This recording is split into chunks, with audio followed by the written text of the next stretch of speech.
Anyway, I have started Geoff, recording. what happened to your hair? Jesus, Geoff. That, I want to thank Outer Wilds for that incredible musical performance. Crash is coming right up. Alf, yes. Oh boy. Joining us. Alf? Seriously? Produced by Double Fine and I Day of the Devs. So I'm guessing That's like an indie showcase of sorts, I think. I'm guessing Crash is going to be the main headliner, but we'll be seeing some other games at this Day of Devs thing. Potentially. Yeah. World exclusive surprise reveal. Did they say how long the Day of Developer Showcase will be? Oh, an hour. There you go. Things are getting started with the reveal and first look at Crash. Alright, here we go. Alright, ladies and gentlemen, buckle up. Welcome to the Summer Game Fest. Play the future. So, welcome to another episode of the Summer of Gaming. Welcome to Summer Game Fest. So now we're starting off with Crash Bandicoot 4 2. Really excited to Crash be doing Bandicoot the 4, as you This truly time, imagined the real Z4 this time. What? Huh? It's still you. Oh gosh! Crash, you can't go in the street yet. Oh my god, he's doing the Nintendo commercial again, where he calls out for Plumber Boy. Crash, you're not at Sony anymore. Get over it. Wash your hands. You cannot use gloves like that. I'm in the middle of a live stream right now. This guy always crashing. Also, this situation ultimately proves to me that Geoff is actually as a staff dedicated to, you know, well, welcome to Five Nights at Crash, I guess. Crash, what are you doing? Crash, I really don't want the. This is actually turning into a cool cat episode. Oh god. For real? So is it going to have some guy walking out and then awkwardly walking back Crash into his house? Bandicoot, and I love all kids. Oh, there we go. Here we go. There we go, Lex Lang still voicing and Cortex. Oh snap. Cortex is back for revenge, yo. And... Oh, they're going to use this song.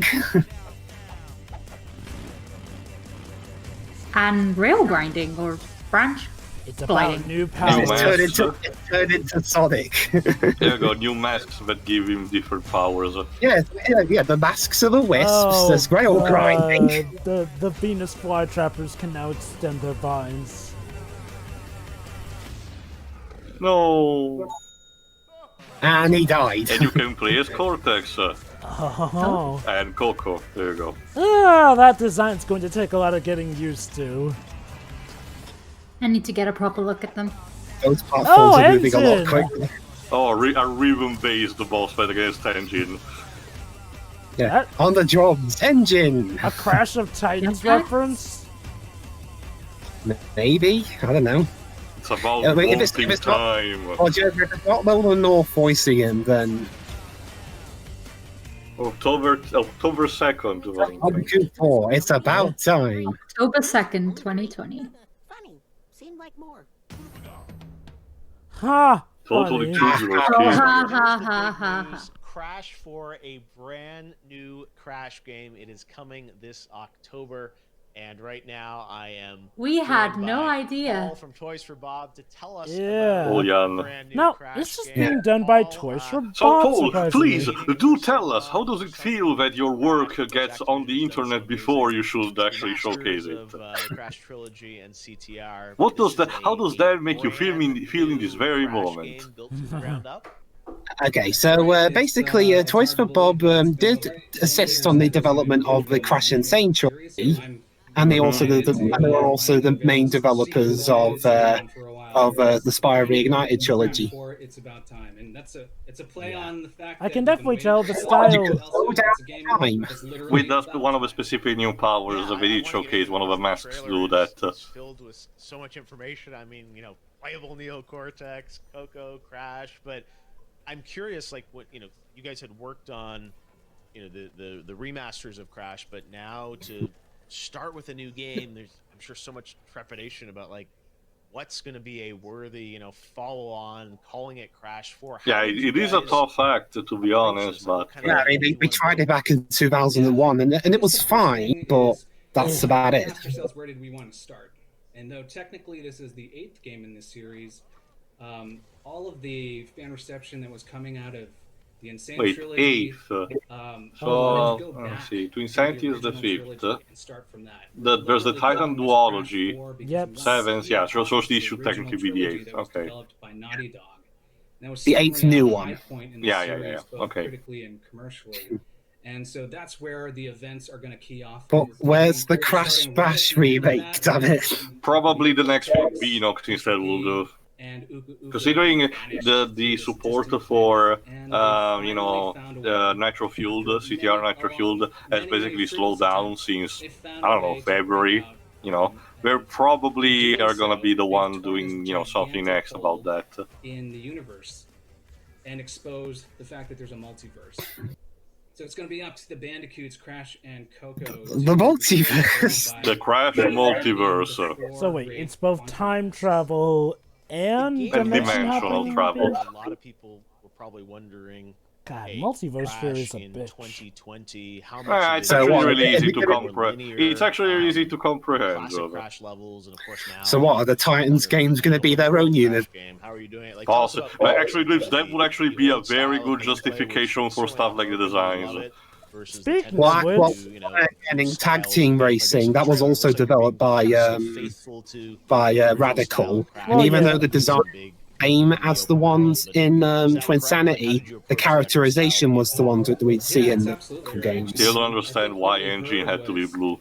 yeah, arguably you could argue that Crash Tag Team Racing feels like it could have still been in the classic dimension, whereas Crash of the Titans, in both looks and tone, felt like weird. Like, Tag Team Racing was more comedic, sure, but for the most part, they felt like that here and there. That said, though, I do have to wonder, though, why did they change the designs of the characters for this game again after, the upgraded models for Nitro Field were pretty much considered the cream of the corn? Classic Crash gameplay.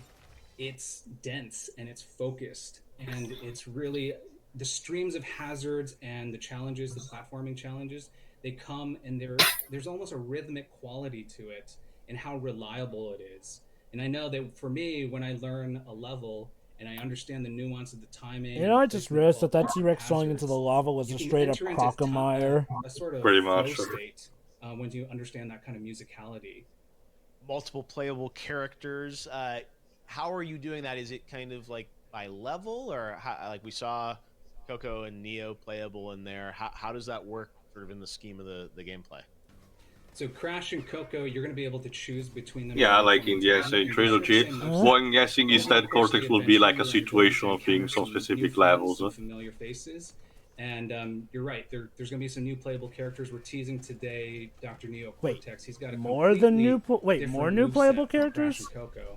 So where the Bandicoots kind of barrel through and they've got the ability Who else? I finally get to live my lifelong dream of playing as fake Crash. Maybe they'll let you play as Tana and Crunch. Well, I guess that depends on How if about Papu? So he's got a ray gun that he carries around. That'd be interesting. And that ray gun has the ability to transmogrify hazards and... Translation, the ray gun that Cortex goes around allows it to do whatever the plot demands. Pretty much. Not even joking, it just improper... It's like a plot point into Insanity actually has different variation settings. I wonder, if this is a reboot, if they'll introduce Crunch and Nina in this game. Well, Jova, it's still the 4th number. So we'll have to see. They're a bit unclear if this is just a mid-quel or something that's going to reboot the timeline. It's called Crash Bandicoot 4. Even though, well, we've got how Japan even calls Rafa Cortex Crash Bandicoot 4. Well, they clearly did it back in the day without knowing that in about 10, 15 years or someone would have actually developed an actual Crash 4 in the West. Plus, I guess Japan is... I guess Japan's less scared of numbers bigger than 3 than the West is. Because, I mean, how they call at least America, remember, Europe variants also sometimes do label sequels just with numbers instead of titles, like Luigi's Mansion. Oh, there you go, that's the Time Mask. And when Crash uses Kapunoa, he's got the ability to slow down time to a crawl. Good, great. We have never seen this ability in any video game whatsoever. Which is way too fast to interface with. At normal speeds, he's going to be able to slow things down and then get past those obstacles. And Yeah, well, that won't in stop addition some to players that, from he'll be able to trying. get past nitro crates, which have traditionally been a one-hit, one-kill. Unless in Artful Cortex, where you had the specific powers of sneaking upon them. I know, right? Literally a tippy toe. Well, to be honest, that was like the only thing the tippy toe was good for. And his name is Ika Ika. So when Crash dawns on Ika Ika Ika, Ika. he's going to be able to flip the direction of gravity and walk on the top of ceilings, walk upside down underneath platforms to get past impossible obstacles. I was like, I guess Nitro's out of the question. Now it's just N. Playing Crash back when the original PlayStation first came I guess out, it's actually easy to label the boxes like that. with the remasters, Yeah. but Oh, Just Crash is... replace- new game. I see Crash can grind like Sonic now. It truly is Sonic. Hopefully the Sasuke. hit detection on the Raiders is better than the one in Sonic. Even from a work from home situation. Depends on what Sonic game you're It's, talking it's about. awesome to see, Adventure and 2 and it's, Shadow, Jova. Oh, and Heroes 2. Those are where my Thanks for experience having with me. terrible It's a rail pleasure. grinding. I think it's an exciting time for games, and I'm so glad that we could reintroduce Crash, a new version and a new adventure at this time. All right, there you have it. Crash 4. Looks good. We've got Day of the Devs coming up shortly, but right now we are going to introduce you to Summer Game Fest tech correspondent. He is joining us from lockdown, and I'm really excited about this. Wow. Please give a Who is warm it? welcome to Alf. Oh, Alf. How is your lockdown going? All right. Who's Alf? Series, I think, from the 80s. Yeah. Didn't the original series ended in a very dark way or something? So I've got some stay-at-home gaming tips for Summer Game Fest. Are you ready? Here they are. All right. Number 1. Okay. Pull off all the fur from your controller every 20 minutes. Because there's nothing worse than getting your analog sticks jammed up with hair. Okay? That's a good one. Tip 2. Don't How do you do I mean, that? as a cat, this is very useful in the information. microwave. Oh, that's a... Bad, Doesn't bad Elf like to idea. eat cats? Learn that one the hard way. Tip Yep, number 3. if I recall correctly, yes. Don't play Warzone with E.T. All right? He cheats. He's a sore loser, and he doesn't What? know how to use Why? airstrike. Just doesn't understand it. Okay. Tip 4. Don't wear pants. Embrace the freedom. And with that, it's time to Ha! I don't want to know what you do. A whole Day of the Devs thing still to go. We are certainly not done yet. Oh, I think you've been. Yeah, doing come on, some man. into that Get Dorito focused. segment. Can I get some F's Yeah, in seriously, chat you for brought Kaylee's that career? golden oldie. It's Keeley, not Kaylee, Alf. But thanks. Summer Game Fest tech correspondent, Alf. Thanks for joining us, Alf. We'll see you a little later. That Right was now, though, comedy. The we have regrets an in his announcement face is about immeasurable. something coming new to Smite. Check it out. Oh, Smite. If you don't know, it's actually a MOBA that involves deities. Oh, Zuko? What? What? Aang? Aang? Zuko? Excuse Come me? again? They need our help. Huh? Avatar: The Last Airbender, The Legend of The Korra. what? What? Okay, I don't understand this because benders are not gods, so why do you include them in Smite? Like, is it allowed to celebrate the 50th Holy... series on Korra 2? I don't know. Is there any correlation at all? Oh, like, yes, I- there Ha is. ha ha ha ha. No. I'm asking. This is a serious question. I don't know. Well, didn't Nickelodeon actually became experimental in doing some minor crossovers in recent times? Like having some characters show up in some events where they weren't supposed to. Maybe it's to hype people for Nick Kart Racers too. But yeah, like we were saying, Smite is supposed to be this mob about deities, like the Greek pantheon, Norse, Egyptian, for example. Even Cthulhu has showed up recently. But it has the distinct gimmick where it works instead of a third-person view instead of a top, bird view, like League of Legends or Dota 2. Wow. Okay, so Crash Bandicoot and Avatar: The Last Airbender. So I have to. But you mean the Legend of I was Aang? a little confused last week. Avatar. Nickelodeon's I Avatar. prefer the Just original name, thank you. stick with the common denominator. You don't have the problem in the first place. Fancy graphics. All right, I will if don't Nick get did, me but they wrong. didn't, so. The cat in Stray looked very nice. So realistic. Oh, there's your cat name, right? Wait, oh, Stray. You guys might think Horizon Forbidden West and Gran Turismo 7 look great. Ha! Ha! That On Melmac, mic cracked. arcade paintings had more pixels. And in our version of Grand Theft Auto, you actually... You know, it kind of feels weird to me of hearing someone like Alpha talking about the GTA, a mature game. I know, right? I see someone. It's supposed to be a child icon. When the fur technology is good enough, maybe I will finally make my triumphant return to video. Sure you will. Now, Well, I mean, if Bubsy the could Dark do it. Crystal managed to do it, why not also? Unsuspended. Now it's time for the Day of the Devs Developer Showcase, looking at a series of inspiring new For reals this independent time. games. Enjoy the show and the rest of Summer Game Fest. Alright. Right, recording the audio. What is this? Hello? Dead Spider-Rose. And then I'm starting the Hello? video. Could somebody turn on the lights? So I'm starting the video, so you don't So the start the video's There we broken. go. I think it's Team Schafer. so I can Yep, clap. that's him. Got me? Psychonauts 2? No, I think, Yeah, don't well, press start, potentially, let's wait but for you here. remember, we're also developing, I think, a game for Microsoft. Okay, ready? Yeah. Okay, action.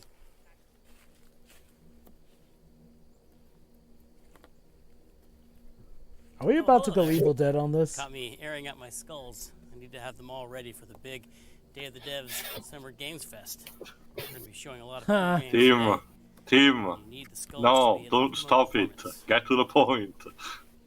Alright, I think we're set. This is a child's skull. There's a child's called Team Schafer 2020. Double Fine and Lemobit presents. Day of the Devs, there you go.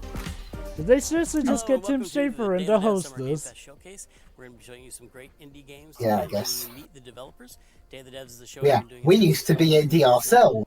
And this is a special summer And edition. then Microsoft purchased us because the more recent games we did after Brutal Legend were not captivating the audience We've enough. been showcasing at Day of the Devs for a few years, and they do fantastic work. So check them out and think about donating. Hey everybody, this is Damon Packwood. I am the executive Gameheads. and co-founder of Gameheads. So Gameheads provides tech training to low-income students of color ages 15 through 25. We teach game design, development, and DevOps. But most importantly, we are committed to creating the next generation of diverse video game developers. We're trying to change the game. I'm sure you right are. here. So today we want to show off some games that we're very proud of. The first up is Serpent Showdown. Alright. Serpent Showdown. Serpent Showdown is a lighthearted 3D Ready. fighting game. It's created by a group called Persuasion Games. They're headquartered at USC. The team comes from a diverse range of backgrounds and life experiences. So Very you play as proud different snakes that three of fighting our each students were other. on Supposedly sword fighting and throwing paper at you. Yeah, this is the sequel to Snake I've always wanted. Actually, there was a Snake 2 on the Nokia 3310 model. Triger. Triger's a bullet hell mixed with a color matching game that incorporates. It's a shooter, but it has neons. Arcade console Very experience. nice.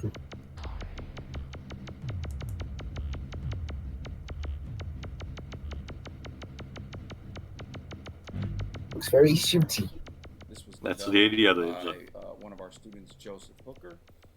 It's an excellent game, plays really well, looks really dope, and it's obviously a lot of fun. So be on the lookout for that one. Not too sure about the background though. Like it's the idea of being trippy, but it looks like the same, moving object. I think a lot of these are still in early development. Mhm. Nice. The grounds.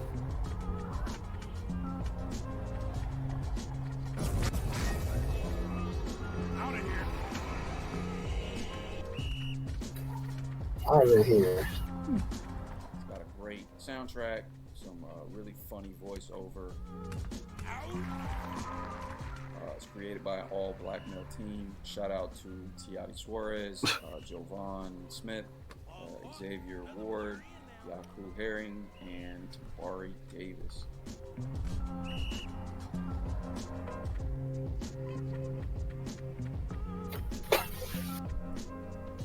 Out of here. So that's it for me. Be on the lookout for more information on these projects on our social media or on the social media accounts for the projects. Also be on the lookout for our showcase coming up in August. We should be announcing that in the next couple of weeks. Finally, if you're interested in getting involved in the program as a mentor or as a student, you should find more information on that on our website. That's it for me. Thanks. All right. You're going to want to turn up the volume for this next one. It's from a developer called Beethoven and Dinosaur out of... No, I don't want to turn up the volume. And it's just plain Do it, badass. Libs. It was created by a real-life rock star with a penchant for studded jackets named Johnny Gavatron. It's epic. It's personal. It's just so fucking cool. Seriously, turn up the volume. You will not regret it. Come on, Libs. Seriously, turn up the volume.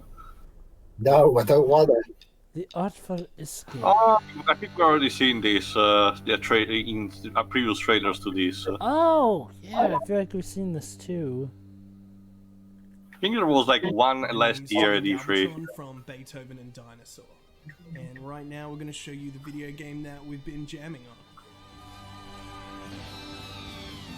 Jamming, It's about a teenage guitar prodigy who embarks on a Yeah, journey we've seen this before, but now we get to see it more in depth. It's called the Artful Escape. Yes.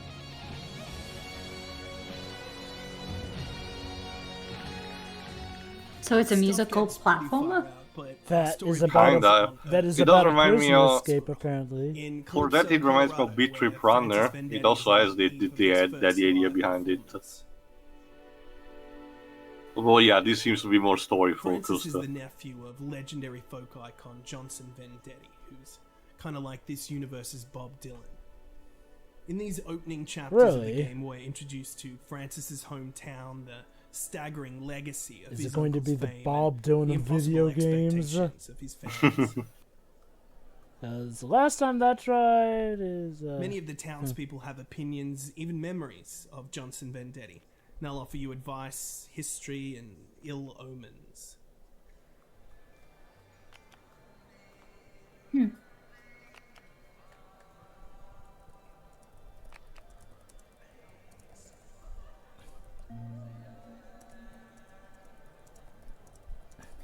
Choices. Okay. It's here, exploring Calypso, that Francis begins to suspect that things are not as they seem.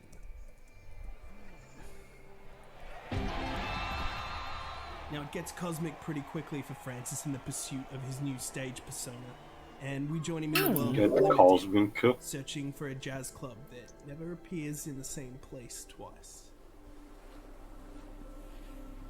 Must not be a very popular jazz club to keep here.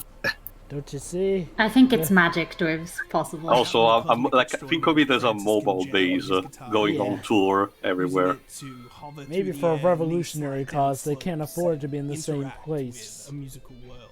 I will say this seems interesting. Yeah. It's fine. It's just the way the characters move, the puppetry, like way the characters structure looks slightly cheap, but not in a sense that I understand, still indie, tight budget and everything. It's just it seems to be an intentional artistic choice more than anything. That said, the visuals do look pretty nifty especially for an indie game. Yeah, it does remind. It seems to remind me of more of a grounded version of Robot Unicorn Attack. Actually, I was gonna say it reminds me a bit of Puppeteer, but that too.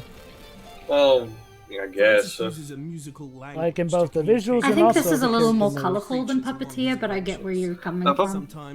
More very colorful, I guess.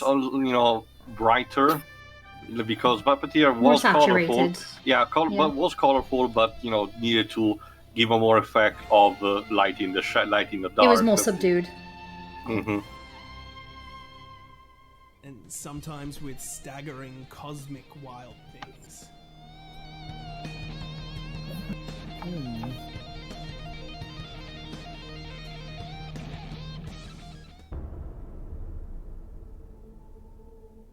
You can customize many aspects of Francis's persona, including his stage name, what planet he's from, discuss your backstory, and, of course, change your stage costume. The Artful Escape is a loving mishmash of rock operas and adventure games. So what, is the game gonna end by him saying, "Oh, you are gonna get what you deserve"? We can't wait for it. So it's going for a rock opera, sort of, guys. That's neat. Except for this. What? Oh.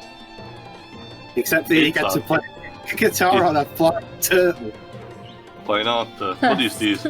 What is this? The Stephen King universe? A Stephen King take on Mad Max. As if that wasn't weird enough. So we've been curating Day of the Devs for 8 years now, and it's been amazing to see the Okay, you know, good stuff so far. Good stuff. Yeah. From Frozen Byte, Starbase, and it's like an amazing, huge, gigantic game, and I think you'll be very impressed. Hello, I'm Pip. And I'm Kai. And we're from Frozen Byte and have been working on Starbase. Starbase, eh? I heard already the name of the developer, Frozen Byte. We'll check. So it's a first-person game. Starbase is our upcoming Probably compatible with VR. Vast scale, where everything is fully destructible. View. In Starbase, the players can use their own creativity to design and build their own spaceships, stations, factories, and more. Since the smallest building unit is a single vault, even the small ships are made of thousands of parts, each with their own detailed damage model. Yeah, there you go. It's a Finnish developer. Oh, they're the creators of the Trine franchise. That's why I heard them. Of voxel and vertex technology, which allows the players the ultimate freedom to both create and destroy in ways where every single tiny detail matters.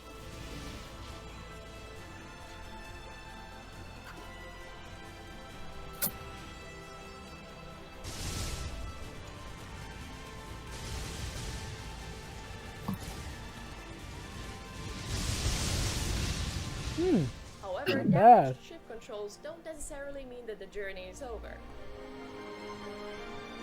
Oh no, I'm getting. Oh, seeing this environment giving me. If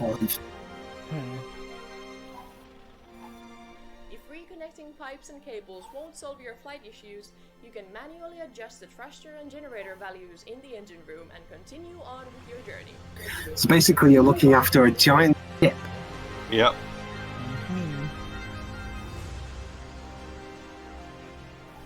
Since Starbase is an MMO, player interactions play a big part of the game's experience.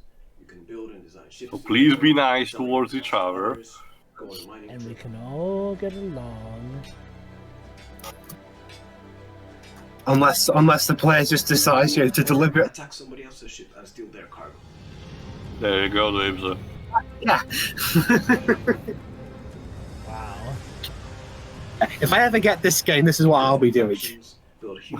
You know, Dibs, when you constantly do stuff like that, it tends to make you more predictable. Not just that, do unto others what you wish was done unto yourself. Yeah.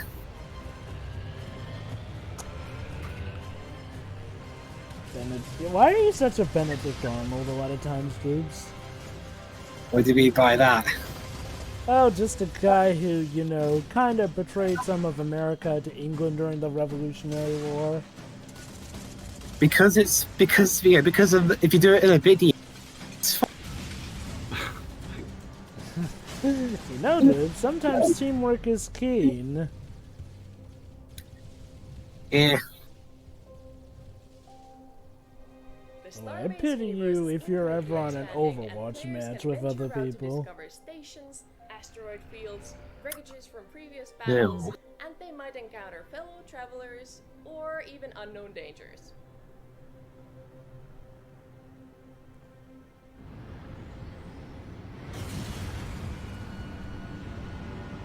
Okay. You can even try your luck at being the first one to reach one of the faraway moons.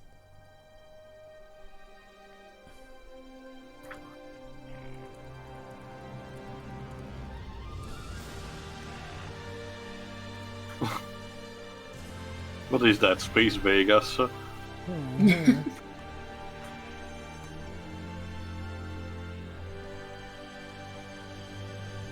Starbase. Starbase will be coming out on Steam. Coming on Discord. If you're interested in following the development, coming on Discord.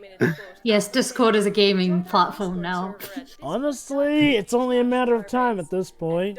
Well, Can we Jova, not? it actually has been for a long time, especially for Russian players. This next one is a collision of so many familiar They can barely properties maintain done what they so have. well. Yeah. It's a retro modern genre visual mashup. It's from Big HBO, free in your room. This was sponsored by Warner Brothers. animation you've seen in a while, especially that boss battle you're about to see. Ugh. It's awesome. I'm Neha from Big Blue Bubble, and we made Foregone. Foregone. Big Blue Bubble, the sister company of Big Red Button. Totally.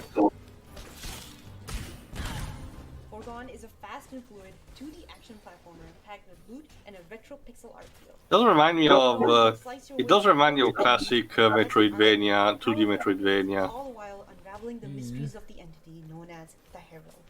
Caligan's first king, back when it was still a kingdom.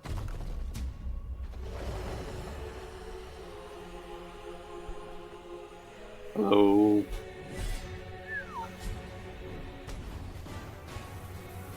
Foregone has been a passion project here at the studio for the last few years.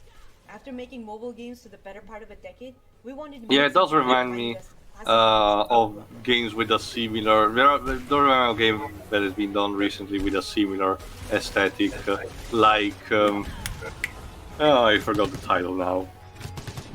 There was one that actually was heavily inspired by the Spanish religious movements of the medieval ages.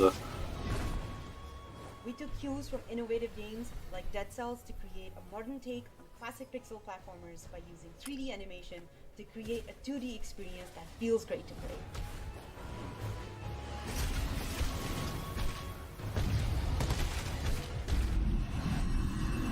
play. And she's dead. Inspired by classic games such as Prince of Persia and Castlevania, we wanted Foregone to be a There you go. handcrafted adventure that players would progress through while unraveling a compelling story.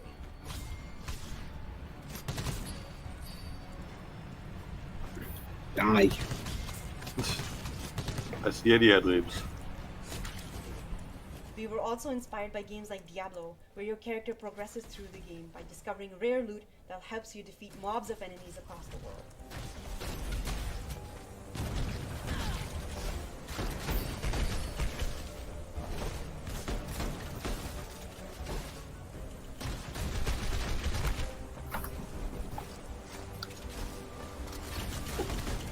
During early access on the Epic Games Store, we focused on expanding the scope of Foregone. And just dropped for the moment. Filled with new hordes of enemies. Joy? What? Yeah? Why asking her, Jova? I don't know, maybe. Well, honestly, the whole thing about Epic Games, like, it's one of those things that's hard to actually research facts about because so much nonsense has just buried the useful information. So I don't even know what is going on or to have an opinion on it. You got a bullet points version? Not the usual that I've been keeping telling Jova all the time that it has been asked, Jova. Simply put, it would be nice, like Pedro keep mentioning, as just a simple competitor of Steam. The problem is that the idea of having exclusive is literally snatching them, from actual release and keeping them temporary for like a year or something, just for the sake of having, an exclusive. And most of the time it comes off as just, blatantly doing so just in spite.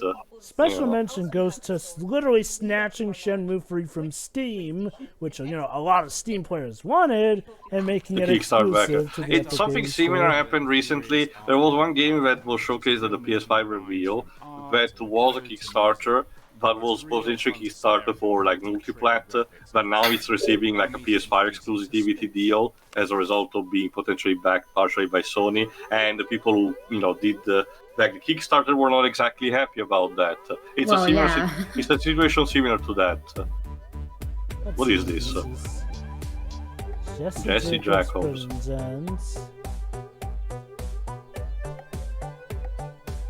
Lots of circles. Happy This feels circles. weird. This is actually reminding me of the problem solvers. Oh, I think I'm gonna get a seizure just by looking at this. Oh Introducing goodness. A new ecosystem of rainbows where colors are alive. Yeah, I can see that. And hungry for spinch flesh. It's like Meat Boy, but we're all high. Collect your babies.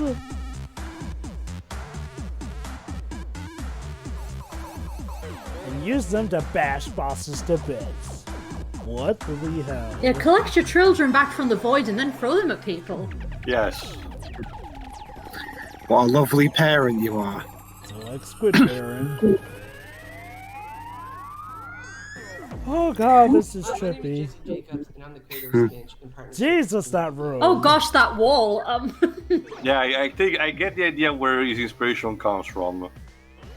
Wow. I mean, okay, so this may be a game to simulate what being high is like. But I'm not hungry. It's also it's clearly inspired by artists like the Andy Warhol. I mean, I'm sure it's fun, but geez. Wow. Yeah. Playing this is going to be quite possibly an eyesore. I doubt I'll be able to play it. I wonder which of us will cover it for the channel. Guess me. Like, well, keep in mind, Geoff, I seem to be the one with a better eyesight of the bunch. So. I did try playing Just Shapes and Beats, and oh my god. I couldn't get past the demo, so you know, there's that. Don't play this game in the dark. Oh, he's using sound bites.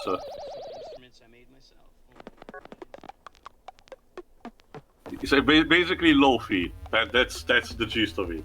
That's how it's lo-fi. You want to hear. You want kids. We want to learn how all those lo-fi, vibes that you get from YouTube are composed. There you go. People just jamming random objects and see what sticks. I actually, there is somebody who made a song entirely out of noises their cat made. So and it's really good. Well, I can imagine. It's the natural evolution of the experimental sounds that were created in the 70s. So that and I don't mean just the meows. I mean like their cat interacting with different objects and things. It was really good actually. So that game was called Spinch. It's coming to Steam and the Nintendo Wii Shop. Neato. Bethesda is known for working on games such as Underground, Ernog, and Affordable Space Adventures. Both of us are from the small Copenhagen-based studio Triple Topping Games in Denmark.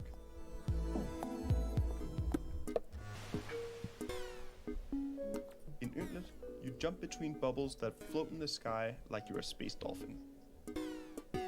Okay. So it's a bit like the tubes of Medusa from Mecho 2. All the while you melt into a highly reactive and dynamic soundtrack created by Yndlet's custom and needlessly complicated music software. So whereas Spinch felt wild, vibrant, and incredibly colorful, this feels more relaxed, calm. It actually reminds me a bit of one of Sony's not well-known IPs, Echochrome. Absolutely no platforms. If you aren't resting in a bubble for a moment, you'll be doing acrobatic dashing, bouncing, and rail riding to keep from plunging into the void.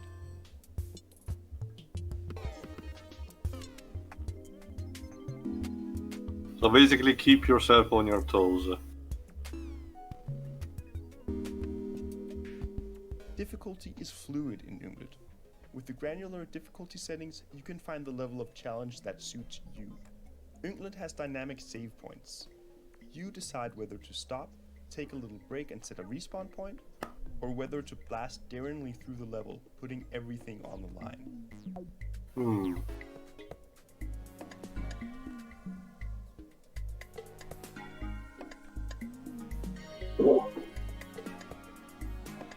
So this is another case of Trippy the game, I see. This seems like a chill time.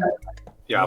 It's actually more or less all in your face. So Spinch was more ecstasy, and this is more marijuana, I guess. I'm gonna say more. There is a test. Remember, Geoff, a couple of artists did a specific test of trying to paint something under the effect of different drugs. And this is actually similar to one of the results, but I won't say directly, like which one it is, yeah. Extra mini levels and lots of railroad tracks. Well, I'll give them credit. We've seen a nice variety of games today. Like platformer games. Mm-hmm. Whoa. Yeah, that's the title. I don't know what that means. Our next game is It means it's a title. And I know what you're thinking. EA Motive just announced the sequel to Skate, but Skate Story is nothing like that, except it has the same reverence for real-world skateboarding. Thank you for the clarification. It's weird. I guess. Thank God. Hi, I'm Sam May. I'm a game developer here in New York City, and I'm making Skate Story. Skate Story is a game about skating down into the underworld. You play as a glass. As the wireframe guy from Super Hot. And you're skating into the underworld. Okay. That sprawls out in every direction. There are 9 layers underneath New York City. Each of them Also, the performance, I know it's an early state, but the performance of this one is a bit iffy. It seems a bit too slow for skating. Also, are we skating right to hell? The frog of power. Skateboarding in a different sort of light. I want to skate across beautiful, otherworldly structures and kickflip over a forgotten god's statue. Yeah, this guy's voice is very I grew up playing a lot. It's kind of fitting for what we're looking at. Yeah.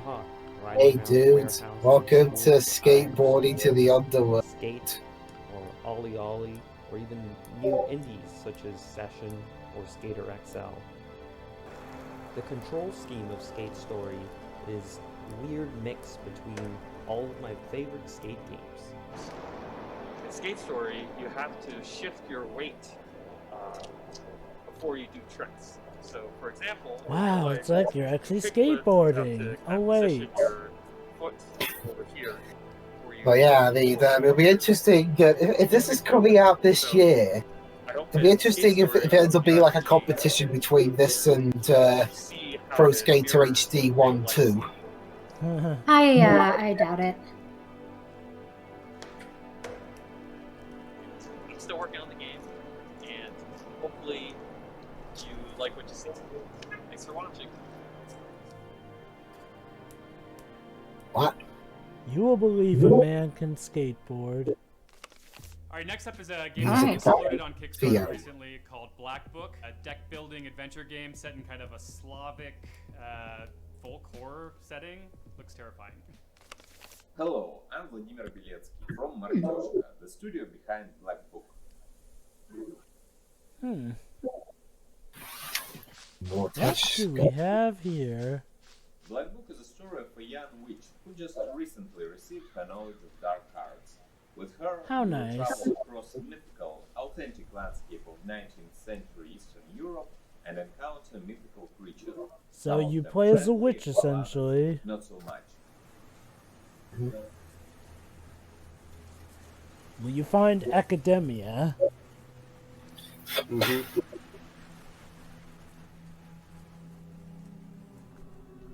game is built around true Slavic folklore short stories called Belichki in the native tongue.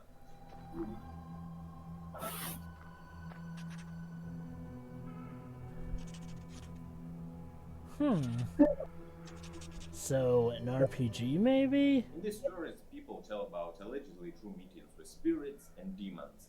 These stories Actually, I don't know this one. The only game that exploded on Kickstarter recently that I know is the one about pirate mice, which is drawn into the. Oh, what's it called? I forgot the title. But at its core, Black Book is a deck building RPG I'll see in a second.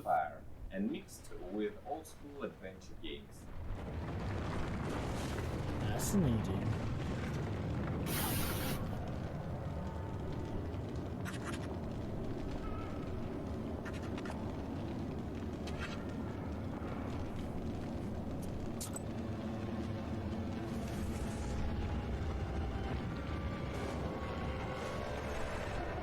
Lovely imagery. So what, you can summon Satan? Why not? Supports our narrative, and the narrative itself is as authentic as possible.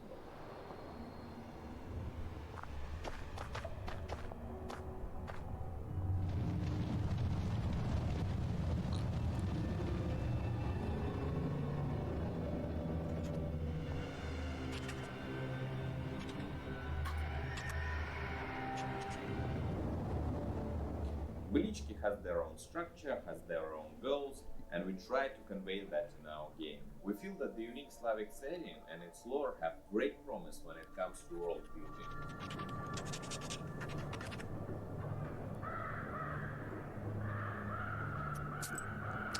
Well, here's hoping this little witch doesn't get into mischief. Is that foreshadowing, Joe? Maybe it is, Dwibs. Maybe it is. Because if okay, it's extremely unlikely, I know, but if like I said else before on Holy War HD, I am so gonna.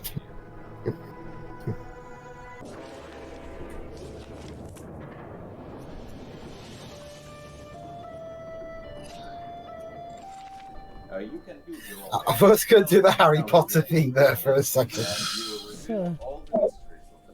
It's the Maleficence.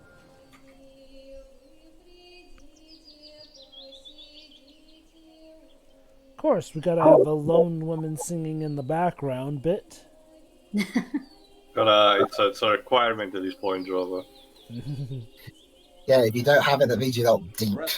So, this game is essentially how to become a witch 101. How to train your witch. Yes. Be witches, get bitches. I don't know. That was that'd be interesting. This next game is all about teaming up with your friends to defend a village of vegetable pals from being eaten by wee beasties from the outside. It's made by the Molasses Come Squad, again? who are really good friends of ours at Double Fine, which helped us out a lot with Psychonauts 2 in the early days. This is Drake Hollow. Hey, my name's Forrest Dowling, and I am the Hey, a dog. Drake Hollow, and At least someone's bringing their pet to a stream. who will not stop pestering Walkerai. for this. Drake Hollow is being made by the Molasses Flood, a company Aw. I co-founded a number of years ago, and we're best known for The Flame in the Flood, which was, our only title thus far. Yeah, I do remember hearing about that. But I'm here today to talk about Drake Hollow. Oh, a little bit of an advertisement for it there. Nice. All right. Huh. Who got the chest? Oh, who's getting it? Oh, it's the... Ooh, Wonderbus. We call it an adventure action village building game. Yeah, it's an action-adventure kind of game. Well, with some online, it seems to be supporting online co-op. When we started working on this, we had previously worked. It literally has the flow system from Kingdom Hearts 3D. Anyway, Jova, the game I was mentioning before is Curse of the Sea Rats. Curse of the Sea Rats. Sounds interesting. I'll give you a link later. It's still going, the Kickstarter, so if you're interested. That has surprisingly been off my radar. They're sort of the heart of the game. They're these kind of charming little vegetable. Well, I don't think it has been highlighted in any conferences at all so far. Build them places to sleep, provide food to eat and entertainment for them. Seems like our drakes could use a little more entertainment. Let's see what I can build them. Straight to the disco floor. Of course. Your favorite. It's your master. This is clearly a game that is designed for those particular YouTube channel that love to do Twitch gameplay sessions, like in co-op with some friends online. Like, it is designed for the kind of crowd that played back in the day something like the Daisy mod for Arma 2, I think it was. Alright, Tesla coils, do your thing.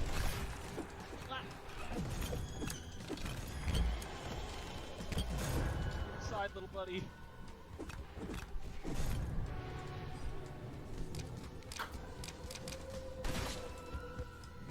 Oh.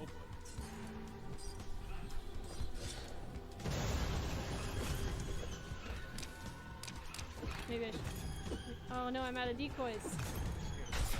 It's, That's true. That's fair. I'm just scared too. Oh no! We can revive you. Right in the middle of combat. There you go! Just got juggled. That's it, I'm out of here. Oh well. Oh yeah, he did go after the decoys. There's exploration, there's building. Okay, so that was someone's attempt to make a Buster Sword, and they did their best. Lovely. Moving on. Retro throwback games are all the rage, but they are hard to nail. 8-bit, 16-bit era stuff, not all We have developers so know how to many of do it right. them. But there's one in particular that we've been showing. What about a throwback 32-bit game? Their name is Tribute There actually are some that are trying to replicate the style, the polygonal style of the PlayStation era, jagged and all. I recommend Anodyne 2. Panzer Paladin. Frederic Gemus. And I work as a designer That shell. And today I'm here to present you He has the YouTube gaming shelf. Yes. massive weapons are raining down from the skies, releasing hordes of demons, and it is your job to travel the world and stop them from invading the planet. Today we are visiting Egypt, where we'll be fighting Anubis, the weapon keeper of the region. Ooh. Yeah, I can see a lot of inspirations from titles like Strider, Battletoads, Mega Man. Yeah, I did. Yeah, I can definitely see this was made by someone who actually grew up with the 8-bit era. A giant power armor equipped with the latest technology. Grid is able to fight the demons by using their own weapons against them. As you fight your way through the game, you'll discover hundreds of different melee weapons. Each weapons fall into a different melee category. Oh, you can even do the pogo thing from DuckTales. And Shovel Knight, of course. Each weapon is also imbued with different stats and spells. By breaking Oh, weapon durability. Well, okay, it makes sense considering you have to face so many enemies anyway, so you have to find a way to try all the weapons anyway in some or do a fashion. rising attack, which acts as a double jump.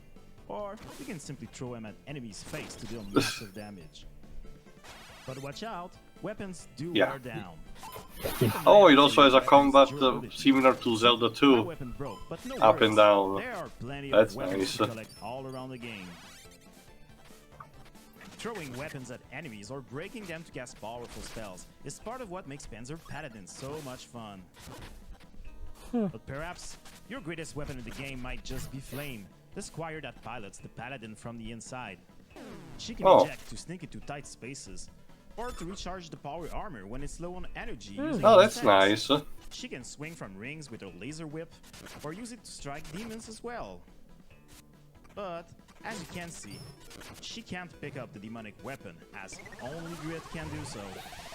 Flame can eject at any time, and you could even play the whole game as her if you like. You can sacrifice a weapon at these pedestals to create a checkpoint.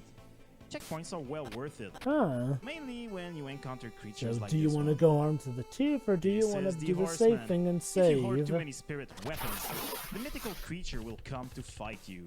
A perfectly timed block, followed by an attack, will open up any enemy's defense and create a berry.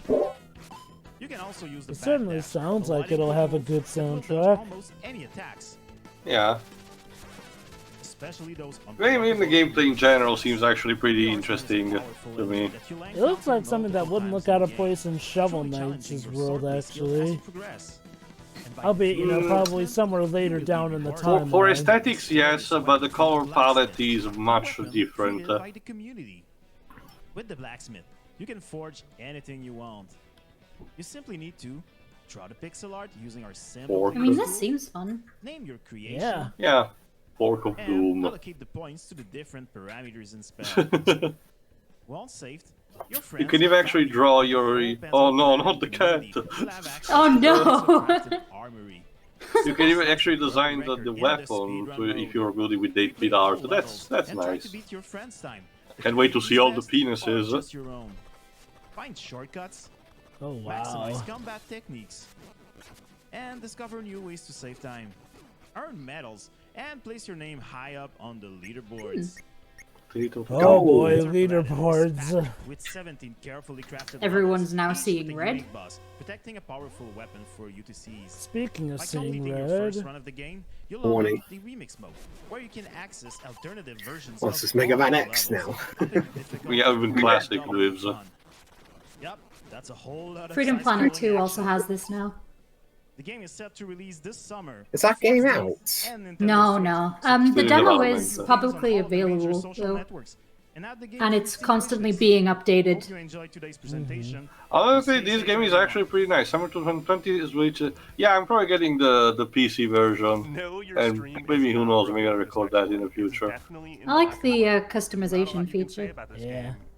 It's super unique, it sounds awesome, and it's unlike anything you've ever seen before. And it's from a developer named Games for Ghosts, which is a... Is it though? makes Well, sense we'll in see. About 3 seconds. Hey, this is Jean Devet from... Look how excited I am. That black and white filter tells that. Haunted Garage. Haunted Garage has been making Haunted Garage. and is created by myself and Richard. Hey, hello. Look. Yeah. Haunted Hi. Garage. Games for Ghosts. So what? In order to play this game, you have to be dead. Apparently. Oh. Okay, in we go. Well, apparently we were all supposed to die today anyway, so yeah, this game is for dead people now. So. Finally, more inclusion for the game audience. I know, right? And Richard makes it all function and magically come together on the programming and technical side.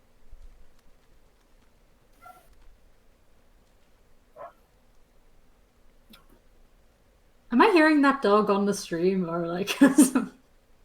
Oh, I actually think it's from my end, sorry. Oh, okay. Wait, you have a dog on from your end? No, but my Windows is exposed on the a side that connects to near park, so lots of people with dogs roam around. Ah.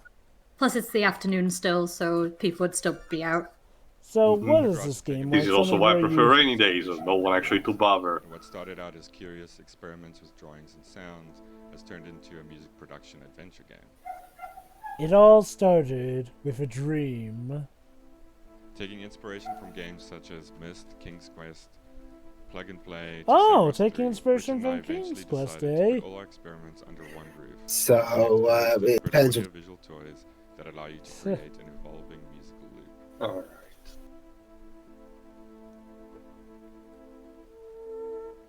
But yeah, it seems to be that your actions in the garage actually influence the things that happen in the world.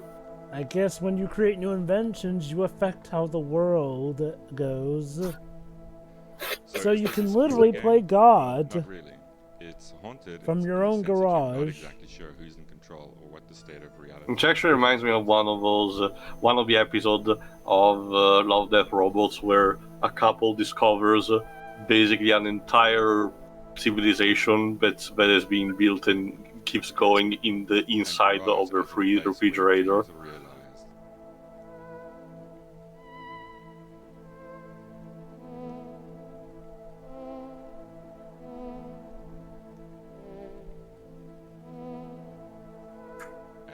Not to mention soundtracks. You're also creating your own evolving soundtrack to this strange little pixel adventure game, where you explore and discover new instruments and artifacts. So what would my soundtrack sound like then? I'm not sure I want to know.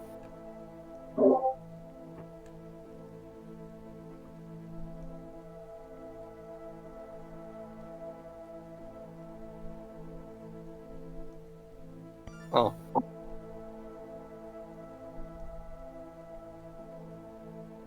This game is definitely about making music, but it's also about puzzling over and manipulating these little contraptions we've designed to have limited functionality, but many variables and combinations.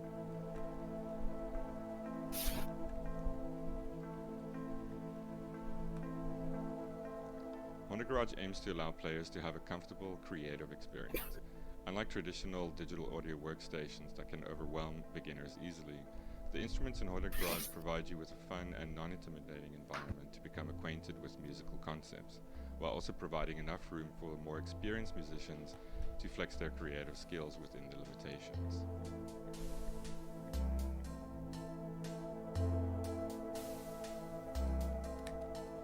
So far we have only really scratched the surface in terms of what we want to make possible.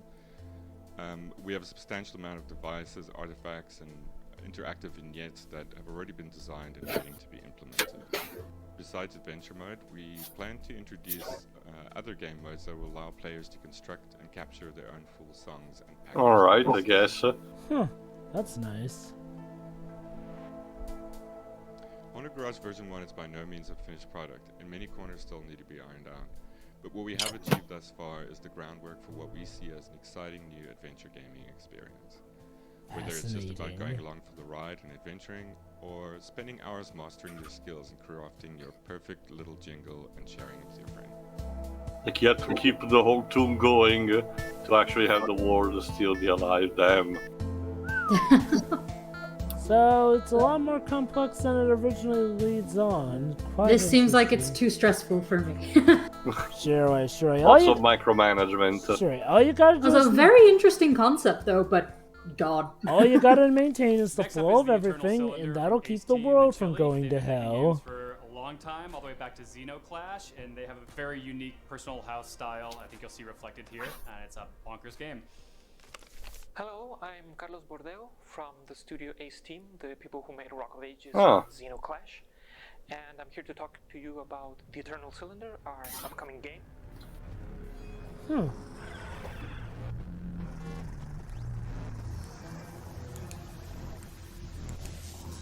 So is this a game that never ends? The studio is from Chile, by the way. Play as these little creatures called the Trebon. They're like a family of creatures who are born in this very surreal and alien world. Interestingly enough, the studio was founded in the late 90s, but started making games around the end of the 2000s. Main thing about the game is that it has this huge cylinder that Oh, it was specialized in doing, for example, the WADs for stuff like Doom. Oh, wait, they were the creators of Batman Doom? Huh. I didn't remember that. Wow. Oh, well, hopefully this will be better than Batman Doom. No, actually, Joe, it's one of the better Doom WADs. Was it? Yes. Maybe I'm mistaking it with something else then. on the world, where does the cylinder come from? I don't actually remember they were the creators of that. It's actually one of the more elaborate ones. Let me check. But yeah, they're mostly one of their creations is mostly instead the Rock of Ages, a series published by Atlus. There you go. Yeah, Batman Doom, total conversion of Doom 2, created by Ace Team. Ace Team Software.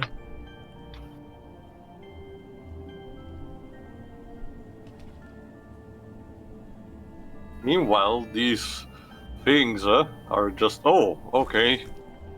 Wow, this pleasant. The discovery of a new statue and the knowledge it granted. So essentially, the main goal is to survive by whatever means necessary. And mutate. As soon as they completed the Wow. trials, of course, as was only appropriate. So you can fit into poles. It's definitely a big game and an ambitious title for Ace Team.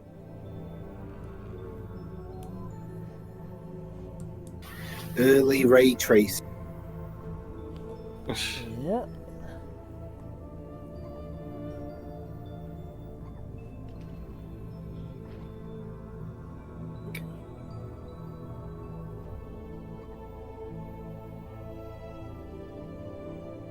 really want people to explore this world and looking forward to completing the project. Ah. It's like if Pikmin took on an even darker tone. It actually reminds me instead of Spore. Oh yeah, I can see that. Eternal Cylinder. You've probably heard of Flow, Flower, Yeah. maybe even Journey. They're called That Game Company, and their latest project has been an ongoing social experience experiment that's gathered the attention of a lot of players. It's altruistic, it's compassionate, it's exactly the kind of hopeful gameplay experience that we all could use a little bit of right about now. And they've got an exclusive first look at something. Alright, to the next game from That Game Company. I didn't know they'd be working on anything new. Chen. I really enjoyed Journey, so. It is always great source of inspiration and a mid-year recharge for the hard-working indie developers. We're so proud to see the fast-growing indie community and filled with gratefulness from the amazing players worldwide who have been supporting us over the years. As Sky approaches the 1-year anniversary, we'll launch a new season, which comes with new stories. Wonder if well, Sky's the name of a TV provider around here. It's also the name of a thing that's up there with the clouds lives. I don't think they can copyright that word.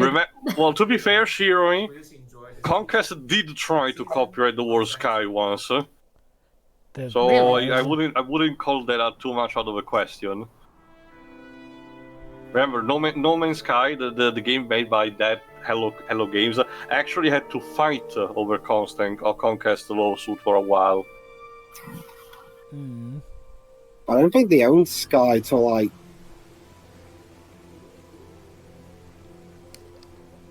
I mean, it already looks pretty, so.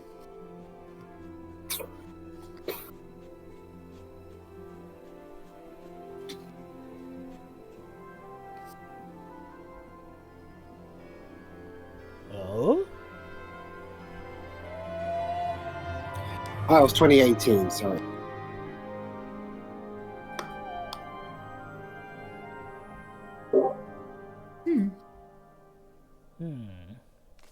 Sanctuary awaits. Did that say July 2020? Or... Yeah.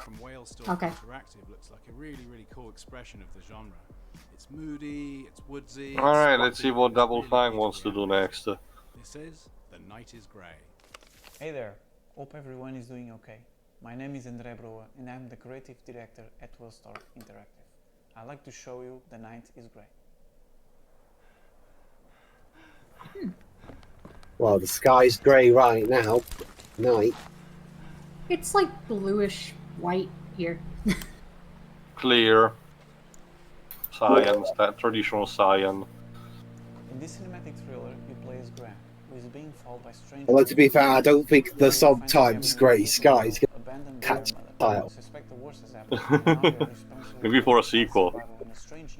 Yeah.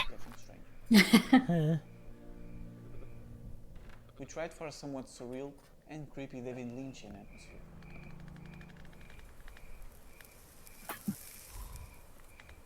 Okay, those are actually big words to say, so be cautious on how you use them. Yes. Besides being a lovable character, Anna is also part of a game mechanic. As you explore scenarios and solve different puzzles with her help, you have to switch from playing on your own to carrying her around.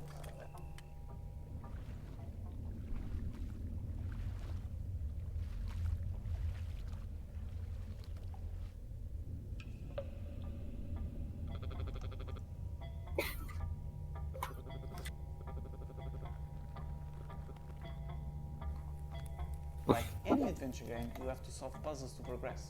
No pixel hunting, we promise. We are trying to reach the sweet spot between frustration and accomplishment by changing up the pace.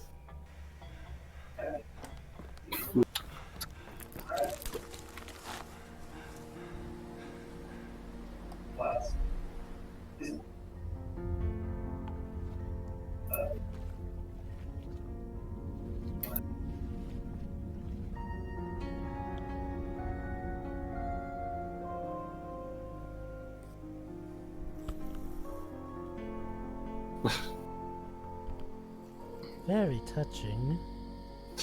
These transitions.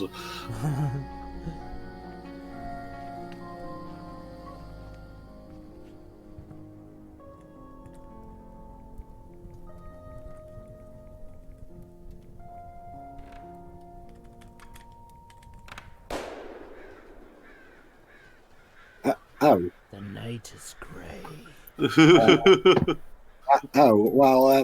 Well, I don't have to buy the game now, do I? If I know how it ends. Oh, coming Oh, 2021. Steam, Switch, and mobile. Yeah, for this one too, I'll get the Switch version. Sorry, the Switch, the PC version. Andrew Brophy really is a good example of that. It's super weird. Welcome to the messed up future of Knuckles Sandwich. Okay, I beg your Hello. pardon. My name is Andrew Brophy. What? I'm a game designer from Melbourne, Australia. I'm very pleased to have the opportunity to show you what I'm currently working on. It's a video game called Knuckles Sandwich.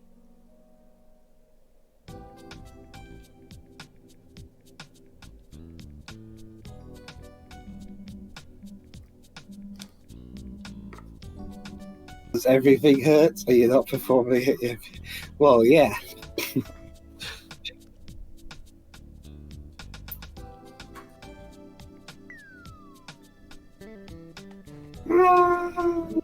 Oh well. Oh, no, it's fine. Yeah, hey kids, just jump into that giant hole. It's not detriment. It's not deadly. It's fast travel. Of the southeast coast of Australia. Okay. Assuming control of a young man who That 3D section was a bit creepy and out of nowhere, bro. along the way. Always remember, when you start any video game, throw yourself off a random ledge and see what happens. I can see this guy actually is inspired by Mother 3. There's a lot of similar aesthetics to it. It also seems like the kind of thing I obsessed over for a good few of my teenage years.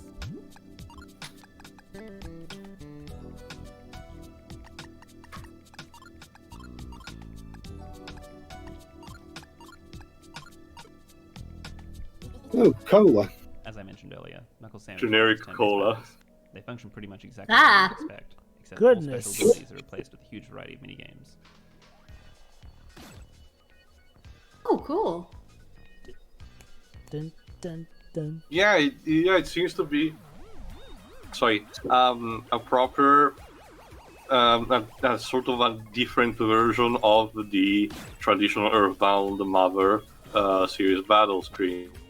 Wow. To be first person instead of the more traditional RPG one. And minigames into Yeah, that's dish out another thing. attacks. That's another thing that, for example, Mother 3 had with the musical note. Yokai Watch kinda did that also.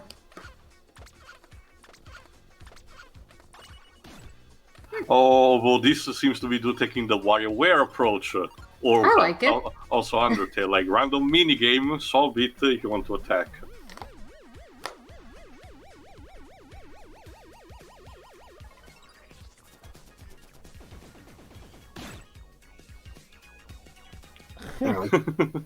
Talk about old school.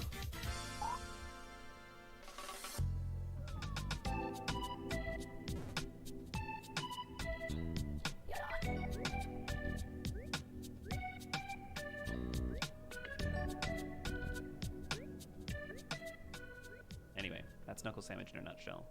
I hope you dig it. Thanks. This is a really exciting one to end on. Okay, bye. Sea of Stars from Sabotage, the creators of The Messenger. Alright, the last one. Chrono Trigger will be very excited about this one. And if you haven't seen this on Kickstarter, you should check it out. Alright, let's see. Showing a lot of really awesome behind-the-scenes footage.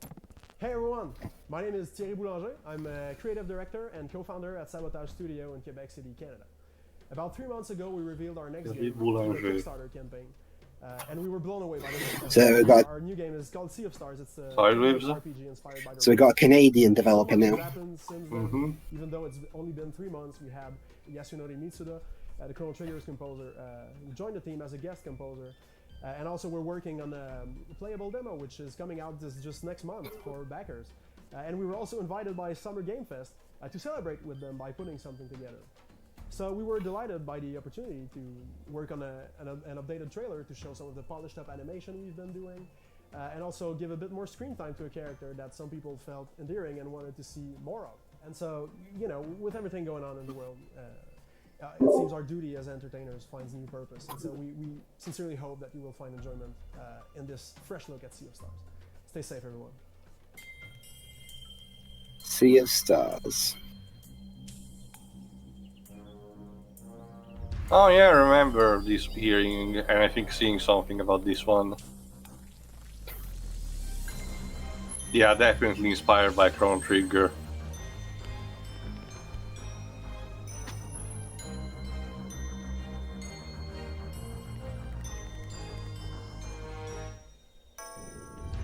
So you stopped redacted for spoiling. We're safe for now.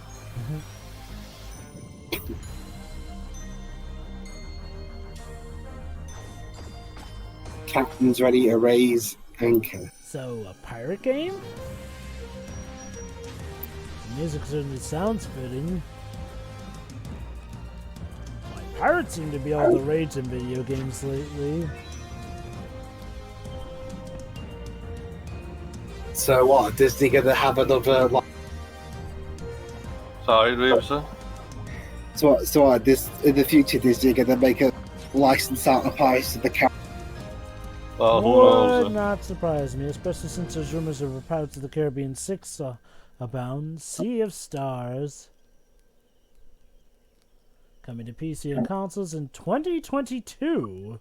Damn, are off. We have Available on Discord. It's a world exclusive, and it's from the creator of A world exclusive. It's exclusive to the planet Earth. This is the creator's first Oh. console title, and it is trippy as hell. Oh. World exclusive premiere. World premiere.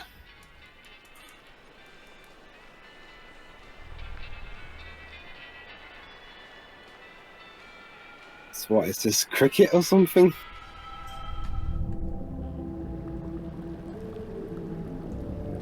Whoa. This is disturbing.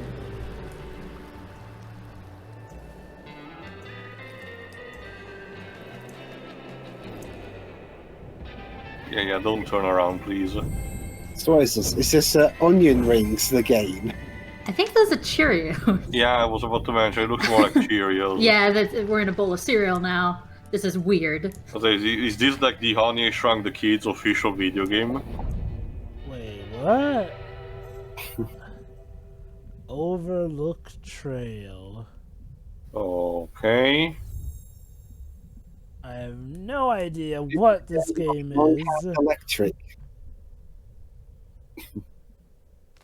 That's it for this installment of Day of the Devs, but we'll be back in July with another Summer Game Fest Developer Showcase. If you're looking to have your game featured in the next Day of the Devs, Huh. we'll be All having right. an open call for submissions for the July showcase. So keep your eyes on dayofthedevs.com for submissions opening soon. Thank you, as always, to the generous support of our partners for making all of this possible. PlayStation, Idea Xbox, Nintendo, Epic Games Store, Steam. It takes a village of humans to make a digital event of this caliber happen, so thank you for all your support. Well, And I enjoyed it. special thanks to Yeah. Ghost I mean, I was mainly here for Crash, but you know, the other things shown were pretty good. There was a lot of variety here. That definitely did help. Compared to the usual indie stuff that I see, for example, in the Indies Direct, there actually were 2 or 3 titles this time that genuinely interested me. Oh, hey, Tim. Tim, are you still there? You be standing for an hour there in the garden like, let's hope that recorded. like an idiot. Tim, stop! Just take a video when you clap. Well, no, it has to be in that stream. Did you stop yours? Doesn't have to be perfect, Tim. You're the best. Thank Is the audio still rolling?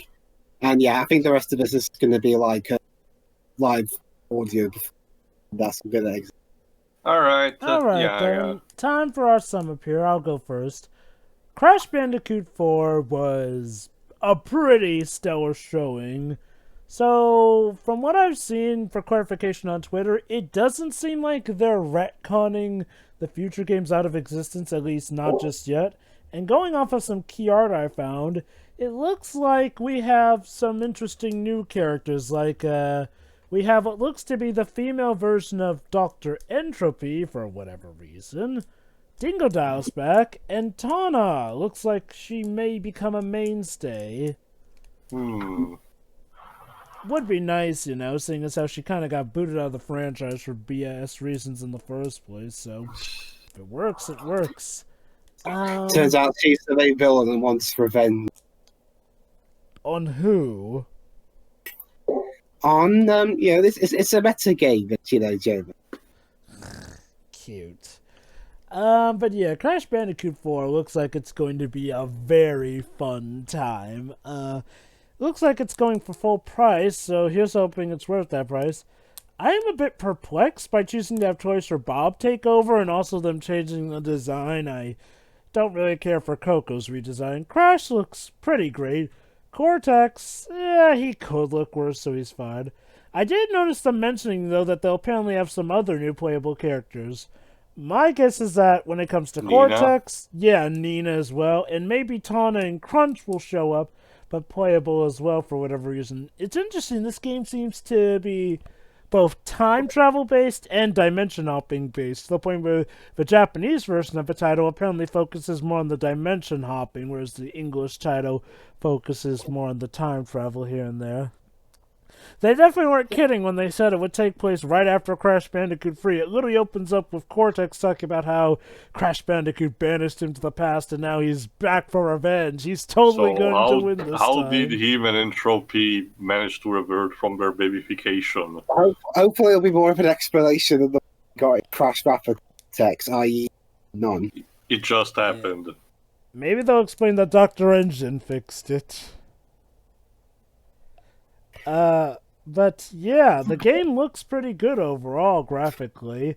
I'm still a bit peeved at Activision clearly just gating off the Switch and PC versions, because obviously what they're doing is waiting for the double dips. You know, they know some people are going to buy this version here up front, and then they're going to wait for the inevitable double dips, just like with both the Insane Trilogy and, of course... Well, okay, with the Insane Trilogy, that was more a Sony thing, but it was definitely what they did with the Spyro Reignited Trilogy, and yeah, that was BS. That said, though, the game looks like it'll be good. Interesting how it seems to be taking a lot of cues from Sonic, though, with the rail grinding, the time powers, the speed boost here and there, and a bit from Metroid here with that T-Rex pretty much pulling a Crocomire. Mm-hmm. Hopefully it will be the nice return to form we've been waiting for, and hopefully it'll be a better Crash 4 than Wrath of Cortex, which didn't do as well as we had hoped, as Cortex himself mentioned. Mm-hmm. Okay, other than that, Alf showing up was a neat little surprise. I admit I wasn't expecting that. All the other games shown, you know, we had stuff like Black Book, which is about becoming a witch. That incredibly trippy game called Spinch, which is going to be quite the colorful experience. A literal food game. That haunted garage game where you pretty much control the world for your inventions of technology, which you have to maintain in equilibrium. That's going to be quite a rip-roaring time as well. Like, the games in general, there was a lot of good variety here. Like, I never really felt bored, like, you know, because they had stuff to keep me interested. Even with the games I wasn't as big on, it was still neat. That pirate game looked nice as well. Overall, the Day of the Devs showcase did its job well. It's another neat addition to the summer of gaming. Alright, who's next? Babes? Yeah. Like I think almost everyone else, I was mainly here for the Crash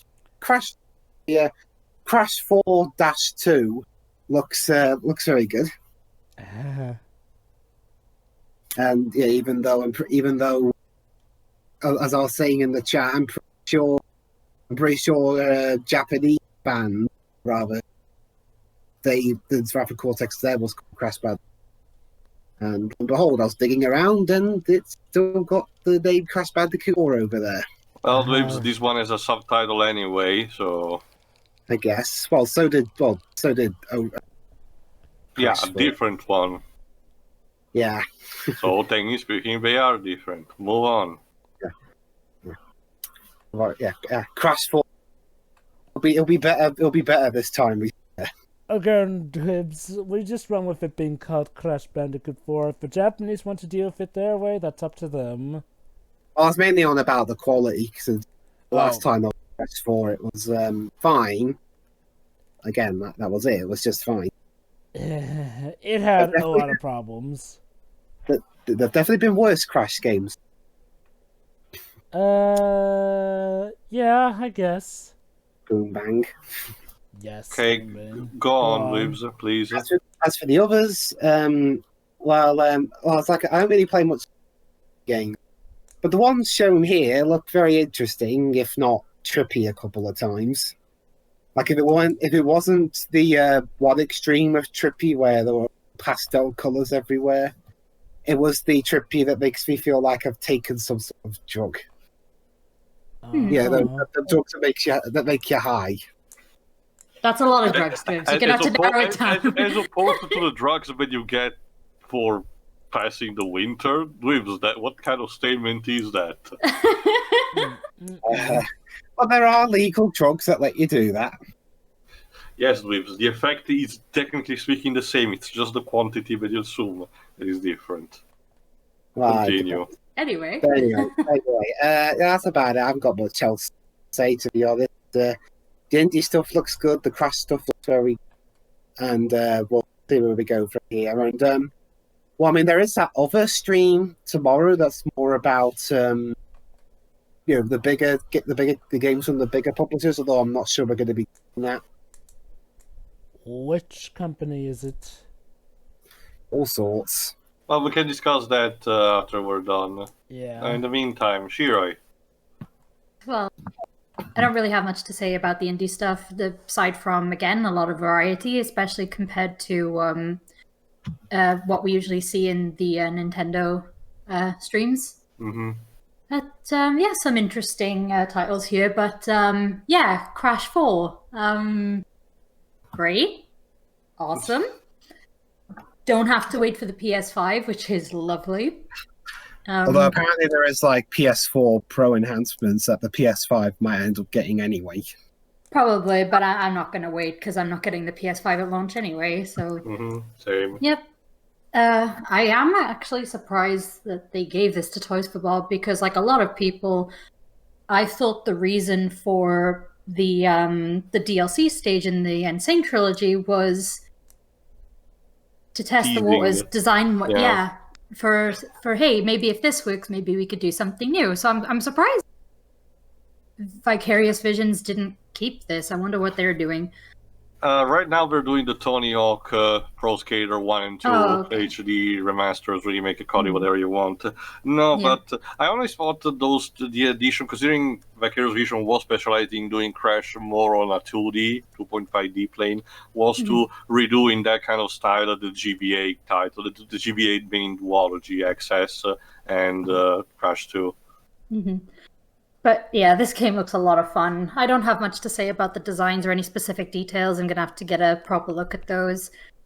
Maybe some breakdowns of them, possibly. But I'm really looking forward to that. And since they've been doing this, and we're still doing it even in recent years, we're going to get a Spyro thing hidden in there or something, you know? Okay. Just something, anything.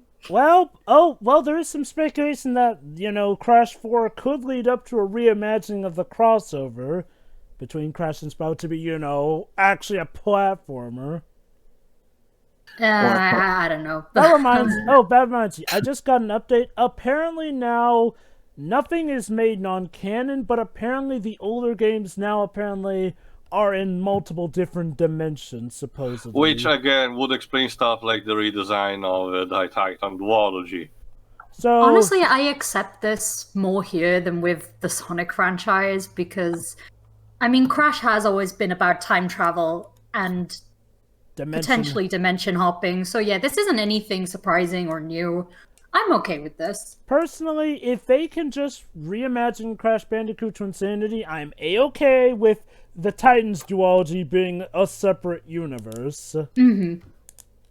Yes. And hey, at least that way it doesn't get outright retconned or destroyed anyway, so in a way everyone wins. But yeah, this will probably be day one for me. But yeah, Tio? Yeah, I'll close off. For Crash, Crash design is fine. Cortex design is fine. Coco looks a bit, but once similar to Shira, I'll have to look into it better. As far as adventures go, it's like the rest seems to be on par. The new mechanics introduced to make a natural evolution of Crash, so seems to be checking out. We'll see more how he's in the future. As for the rest of the show, if I had to make, the Alf stuff was a bit unnecessary. I don't know why they brought back, considering Alf is not really associated with video games. It would have been like, Kermit the Frog showing up on stage to tell that. Then again, Geoff actually had Bonson and Beaker hosting something at the Game Awards, so what the fuck do I know? With the Goose Game. Maybe just like Jim Henson's puppets. I can't just. Maybe we'll get the bear in the big blue house that I'll be presenting the next indie showcase. Hell yeah! Oh my god! I just realized something actually. So Dweebs, now you have your explanation for how Japan will differentiate this Crash 4 from the other Crash 4. Crash 4 Wrath of Cortex comes from the bad timeline. This comes from the good timeline. Great. Now we need the Womp Island Historia. All right. Of the indies showcase, like I said, there have been those 2-3 that actually caught my attention, like the 8-bit one where you use the armor and you can customize your weapon, for example. The Chrono Trigger inspired game, for example. The point-and-click adventure. So there is legitimately interesting stuff. Nothing that comes too soon, though, unfortunately, so we'll have to wait a bit. And hey, we managed to have majorly only one title this time around that, was part of the great Epic Game Store snatching, so there's also a plus on that. Actually, I haven't seen the PC Gaming Showcase, so I don't know how much the body count is on that one compared to last year. But regardless, this was overall fine. Maybe the host, the guy with the glasses that was introduced after Team Schafer's beat was a bit cringy one or two times, but nothing that couldn't be handled, just ignore.